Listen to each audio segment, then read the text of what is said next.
നമുക്കിന്ന് വീട് വൃത്തിയാക്കിയാലോ? ആ, ശരിയാണ്. നമുക്കിന്ന് വീടും പരിസരവും വൃത്തിയാക്കാം. അല്ല, ആരിത്? മണിക്കുട്ടിയല്ലേ? വീട് വൃത്തിയാക്കാൻ പോവുകയാണോ? ഞാനും കൂടെ കൂടട്ടെ നിങ്ങളുടെ കൂടെ? ആ, എങ്കിലും നമുക്ക് തുടങ്ങാം. അമ്മയും മകളും പൂച്ചയും കൂടെ വീട് വൃത്തിയാക്കുന്നു. പൂച്ചയുടെ പേരെന്താണെന്ന് അറിയാമോ? മണിക്കുട്ടി.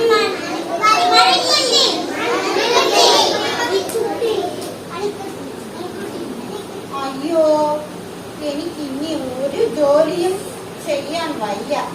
ഞാൻ പോയി ഒന്ന് കിടക്കട്ടെ.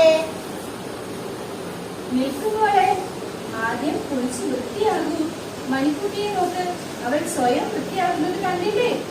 മണിക്കുട്ടി അവളുടെ കൈയും കാലും ശരീരവും മുഴുവൻ നക്കി തോക്കി വൃത്തിയാക്കുന്നു. സ്വയം ശുചിത്വമാണ്